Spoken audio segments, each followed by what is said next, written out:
EPC যে paper, তারা suggestion paper ready করা হয়েছে ফার্স্ট সেমিস্টারকে, ইপিসি 1, তারপর ইপিসি 2, ইপিসি 3, ইপিসি 4 এইভাবে আসে, তোমরা জানো 4টে সেমিস্টার তোমাদের পরীক্ষা হবে। তো বিএড 24-26 যারা আছো অন্তত কোনো রিল্যাক্স থাকো, পরীক্ষা তোমাদের নেক্সট মান্থে হবে এবং তোমাদের জন্য বাংলা, হিন্দি এবং ইংলিশ 3টে ভাষার অ্যান্সার এবং কোয়েশ্চেন রেডি করা হয়েছে সাজেশন। এটা তোমরা পড়লে আশা করি খুব একটা টেনশনের কিছু কারণ হবেই দাঁড়াবে না। বাকিটুকু পরীক্ষার সময় তোমরা দেখে নেবে কি হয় না হয়। আমি আজহার স্যার তোমাদের সঙ্গে আছি তোমাদের হেল্প করার জন্য। গ্রুপ এ, গ্রুপ বি এই দুটোই গ্রুপ থাকে ইপিসি 1-এ, বাকি সি থাকে না। 25 মার্কসের পরীক্ষা হয়, 5 × 2 = 10 এবং লাস্টের 15। গ্রুপ সি 10 মার্কসে থাকে না।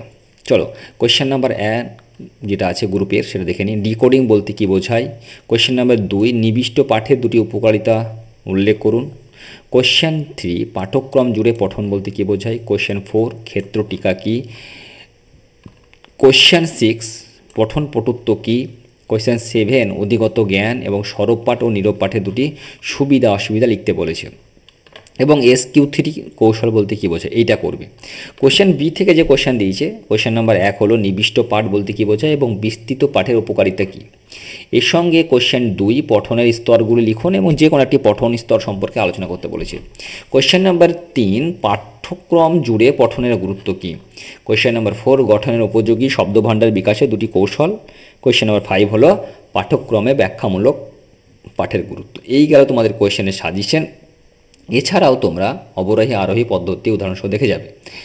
প্রত্যেকটা পরীক্ষার কোয়েশ্চেন এবং অ্যান্সার সুন্দর করে পিডিএফ আকারে বোথ ভার্সন দেওয়া আছে, তোমরা গ্রুপে জয়েন করতে পারো বা এই লিঙ্কে ক্লিক করলে ডাইরেক্ট তোমরা টেলিগ্রাম গ্রুপের লিঙ্ক পাবে, সেখানেও এখানে গিয়ে ডাইরেক্ট জয়েন করতে পারো। এরকম টেলিগ্রাম গ্রুপের লিঙ্ক পাবে বিএড 22, 24, 23, 25, 24, 26 বলে, শুধু বিএড না ডিএলএড বা এমএডেরও।